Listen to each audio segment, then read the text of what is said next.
Hello and welcome to Hanratty on Karate. Photographs often pop up in your memories on the social media, and a couple of kids spotted one on one of my pages, which was about camps, old camps. It come up from old camps. Now, some people call them camps, some call them courses, seminars, gasaku, whichever way you want to work at it. It's just karate people coming together for training, usually under some senior karateka, often Japanese. And it got me reminiscing about the many camps or courses, if you like, that I've attended. Having said that, the earliest camps I attended were, of course, at Crystal Palace in London. Now, Crystal Palace was the site of the National Sports Centre for the UK at the time. And why it was called Crystal Palace, actually, was in 1851 there was an exhibition in England. It was one of those, like a World's Fair. And they built a building especially to house it. And it was the largest steel and glass building that had ever been built in the world up to that time. And it was called the Crystal Palace. It was in Hyde Park. So after the exhibition had finished in 1851, they decided to move this, really elegant and amazing building to a new site. And so they moved it down to Sydenham Hill in South London, and they rebuilt it there. Now, it was there for many years as an attraction and stuff like that. It held many exhibitions and things. But unfortunately, it burned down in 1936. But the land and all around it was public land, and they decided to build a National Sports Centre there. I can't remember when they built the National Sports Centre. I think it was late 1800s. Anyway, it was a stadium, an indoor training facility, residences, cafeterias, the whole issue, just whatever you could wish. It was actually quite famous. They ran the FA Cup there for a number of years, right up until the First World War, when it kind of knocked the FA Cup out. It was also the original home of the Crystal Palace Football Club before they moved down to Selhurst Park, for those of you who are interested in that. However, when I first came to Crystal Palace, the seminar or the course was run by Sensei Hanratty, and he was the chief instructor there. And it was an amazing event. And what would happen, it was a 2-week camp, but in the middle, on the Saturday in the middle, they had the national championships, the KUGB national championships, which was an amazingly massive competition. I entered a few times, never got further than the last 16, but as I said, previously mentioned, I started karate a little later than most people. I was 25 when I started. So what would happen is a few weeks before, our sensei, who was then Andy Sherry, the infamous Andy Sherry now, would tell us, better start getting ready for Crystal Palace. Harden your feet up, get rid of all the blisters, build up some calluses, because you're going to do a week's hard training. You're going to be training twice a day. And actually it was more than twice a day, because some of us would do extra training. And if you blistered your feet off, you'd wasted your money, because you're probably going to be out by Monday or Tuesday. Well, Tuesday, Wednesday, you'd be so blistered up that you couldn't keep training. So I took that advice when I started going down to Nishiyama's camps at La Jolla in the 80s, and trained up to get my feet, really hardened up. Although after years of training, they're pretty hard anyway. But I needed them at the La Jolla camp because it's quite close to the ocean, and they'd open the doors to let the breeze blow through, because it was really sweaty and warm down in LA. Actually, it's south of LA, it's closer to San Diego. But you'd get sand coming in, which acted like emery paper on the floor. And if you didn't have calluses on your feet, you'd pretty soon be hobbling around with, several rolls of hockey tape around your toes. But getting back to Crystal Palace, this was my first real introduction to different Japanese instructors. I'd trained previously, of course, with Sensei Hanratty when he came up to Liverpool for squad training or team training, and even visited Frank Vernon's dojo when I first started in Preston in the early 70s. I think it was 1970. So Crystal Palace was a massive building. It was an amazing design. It had a wet side and a dry side, if you like, with a central concourse and these big flying concrete buttresses. It was quite high. So the wet side was the swimming and diving pools, and quite amazing Olympic-sized pools and stuff. And on the other side was this massive big gymnasium, wooden floor gymnasium. And then underneath that we had the changing rooms and stuff like that. And different other little studios where, you could work out or train or whatever they used. In fact, first time I went there, I happened to be passing one of these places when I was going to the changing room from the residence. And I saw a guy doing karate, and he didn't have a badge on like ours, which was, we had like an old JKA badge for KUGB. And because at that time KUGB was, the British arm of the JKA. But anyway, this guy didn't have a JKA badge on. He was doing these, actually he was just warming up, but his warm-up was really interesting. And I just watched him, and then some other guys came in and joined him. It was just a small room. I later found out it was Steve O'Neill. Now, if you don't know Steve O'Neill was South African who went over to Japan. Actually, he got his shodan in judo to start with, but he went over to Japan and he trained exclusively with Masoyama of the Kokushinkai. And he was one of the first guys to do the 100-man kumite. But he was also British coach of the All Styles team. So he's quite famous. Fortunately, passed away, I think, about 2021. But he'd accomplished a lot, and he was very, very well respected. And, I hadn't really seen a different style. And they don't use punches to the face. It's all kicks and punches to the body, and it's knockdown karate. Kind of interesting, very effective. If you know of Dolph Lundgren, that's the actor. That's the kind of karate he does. Anyway, then back to Crystal Palace. The facilities were amazing, not just for training, but the accommodation. It had I think it was like a 15-story tower where it had all these little apartments in it, and you roomed up with 2 or 3 other guys, or maybe just 2. There was some singles if you could afford it. So they tried to keep like girls' floors and men's floors, male and female floors separate. And they had like a common bathroom. And then you come down and they had a commons room where we used to have like a mid-course kind of get-together. I always remember Sensei Hanratty singing karaoke at one of those kind of get-togethers in the commons room. Funny as hell. Anyway, you'd walk down the hill to the sports centre for your morning training. And I think the first training was like 10 till noon. And it was tough. And this was, as I say, the first time I got to see many of the Japanese instructors. And over the years at Crystal Palace, I think everybody who'd ever come through the JKA instructors courses came over to Crystal Palace to teach. And we had Nakayama over there as well, Osaka, and of course the European instructors who'd came in the first wave of instructors to Europe, like Shirai, Oishi, Kase. All of these guys, they would come as regular guest instructors. And it was actually really amazing to train with everybody there. And it worked well for me. I got to look at how people approached it, different body sizes, like Kase, in a little bit more like my build, maybe a bit heavier, but short guy, very, very stocky. And a little older than Onoida and Shirai, who were quite tall for Japanese, very mobile, very fast, and extremely powerful. The first thing you noticed about Onoida Sensei was what a charismatic presence the man had. I think he defined the term presence. When he walked on the floor, you kind of knew he was there, even if you were looking the other way. You could feel it. He just had one of those atmospheres around him, if you like. It just exuded power and confidence. And Shirai was a little quieter, very, very smooth, extremely fast and effective techniques.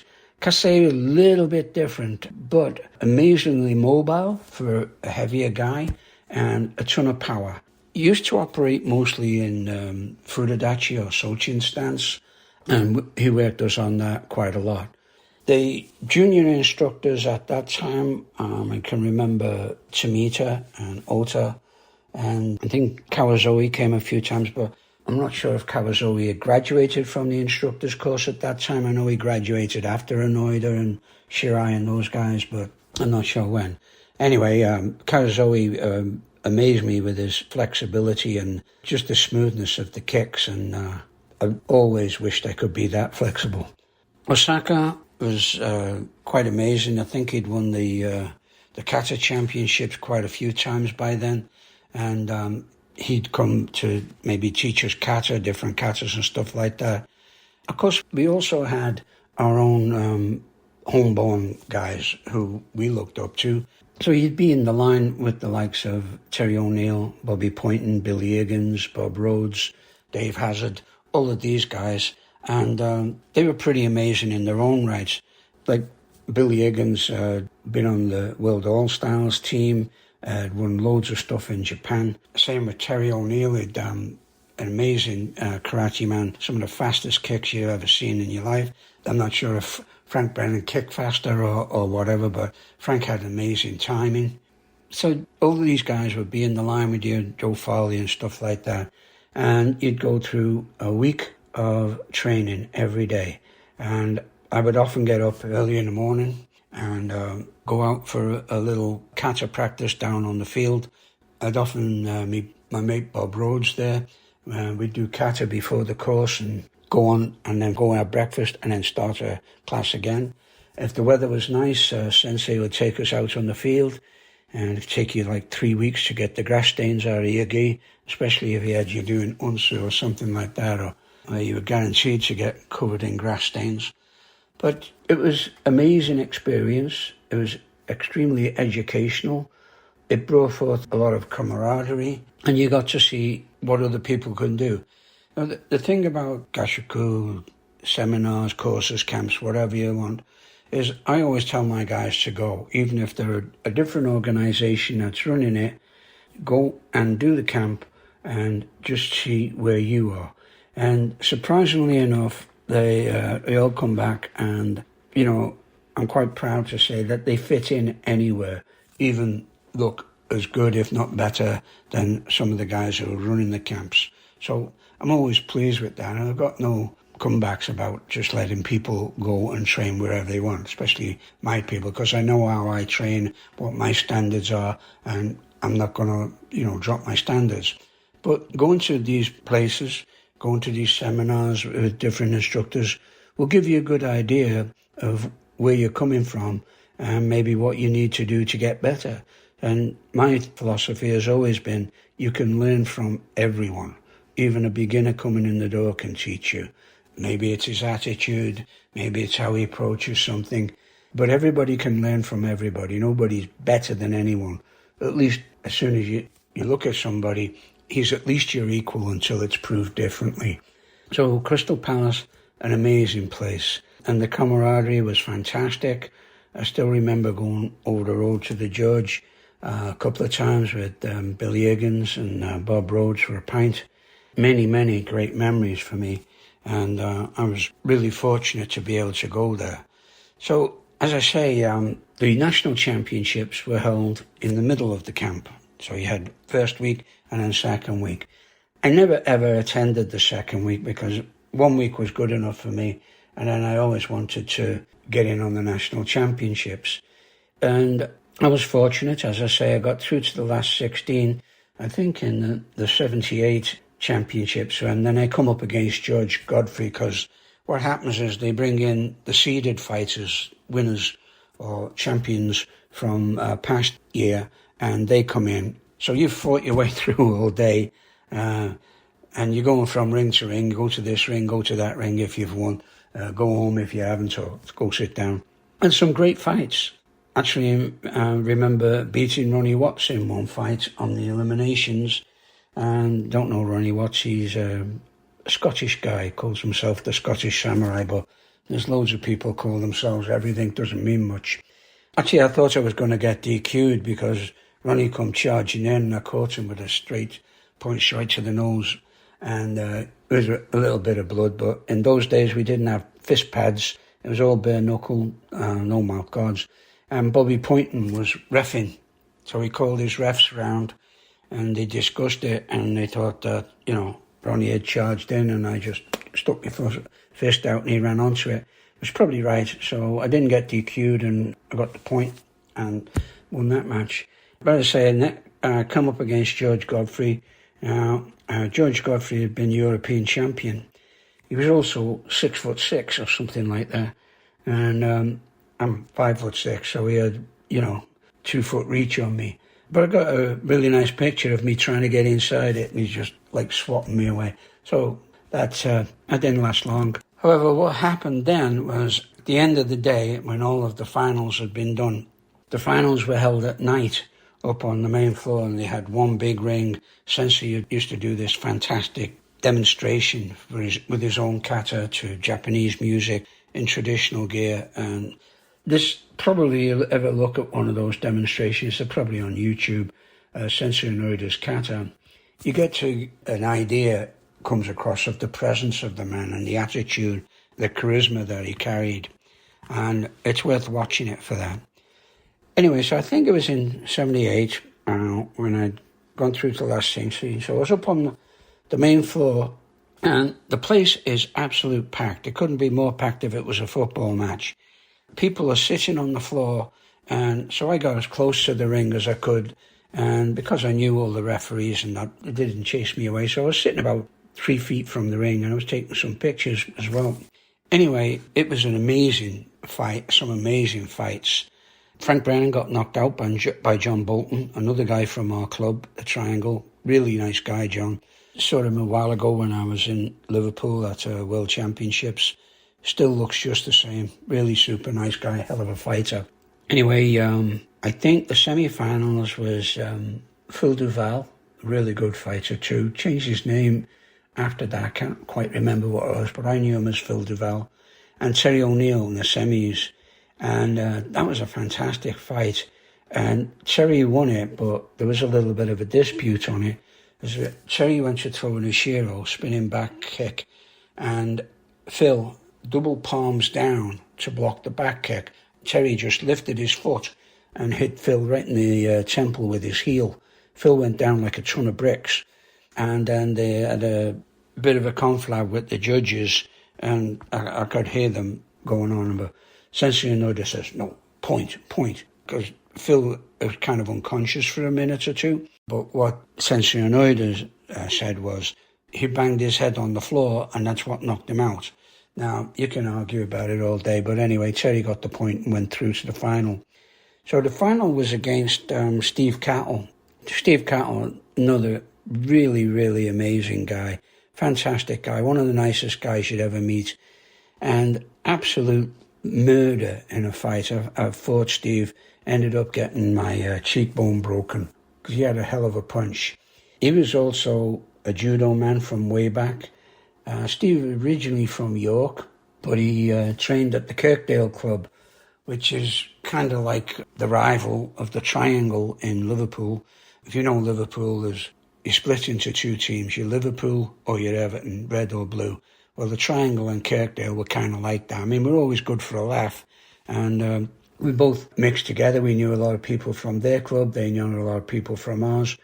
But anyway, Steve was the chief instructor at Triangle. I think he also chief instructor at Southport, which was just up the coast from Liverpool. Although why I don't call it Southport, I don't know, because it was north of Liverpool. But anyway, Steve, fantastic fighter.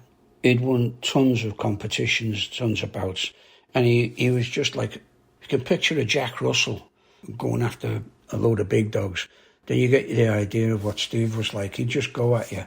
And fantastic punching speed and capability and timing beyond normal. Anyway, in the first fight, I think Steve scored the first Gyakuzuki, and Terry got the second point with Uchiwaza, back fist strike hurricane. So it was a draw. Now, in those days when you had a draw, you fought a complete match. So Saishiai. It was another match. So they drew, and 3 times they drew. So you got 3 fights. But these guys are in superb condition. So they're going for 3 full fights. So on the third fight, Steve charged in, bang, scores Gyakuzuki first half point. Right? Terry counters, and I think he countered with a Maigeri, and he gets a half point. So we're getting towards the end of the fight, and everyone's thinking, and the crowd are in uproar. You know, you wouldn't believe the atmosphere is just going up and up and up. And we're thinking we're going to go for another overtime. And then Terry throws a kizami, or like a front jab, but instead of completing it, he pulls his hand back, goes into a forward roll, and brings his heel over into Steve's midriff. And Steve's punching down at the same time into Terry. And from where I was, it looked like Aiuchi, like simultaneous technique. And I was 3 feet from the ring, but I wasn't in the ring. But Hanratty was, and he was the chief referee. He always refereed the finals. Called all the instructors round, and they determined that Terry's heel had hit just prior to Steve's punch going in. So Terry won it again. I think he also won the kata that year as well. So it was amazing. There wasn't any women's kata. They didn't allow women in competition in those days. But that was Crystal Palace, and I couldn't tell you how good Crystal Palace was because it was absolutely amazing, and it's something that's gone now. KGB have tried to resurrect it with courses at Lancaster and Torquay, and they're very, very good courses. I've been to them too. I've took a bunch of my kids from Canada. We went over to the Lancaster course, had a fantastic time, just amazing.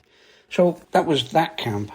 So next time, I'm going to tell you what happened. I came over to Canada and I started going down to Nishiyama's camps at La Jolla. So I'll save that till next time. So, as always, if you've got any memories of Crystal Palace that maybe I don't, let me know. Unfortunately, the last time I went to Crystal Palace was a very sad affair. It was the 2023 memorial for Sensei Hanratty. We'd lost him in 2023. And that was the last time I'd gone over to Crystal Palace. And Bob Poynton from KGB contacted me. I was vice president of Worcester at the time. And he said, come over, John, we'll put you up in the residence. And I went to the residence. It was like going back home. You know, stayed in the same place that we'd all stayed in when we were younger and fighting our heads off and doing, you know, what we did all day. So it was very, very nostalgic. I got to have a pint with my mates, Billy and Bob, and Dave Hazard was there, a couple of other guys over in the pub. But very sad affair, and I'll forever miss him. As I say, he was the epitome of presence. The man was so charismatic, it was unbelievable.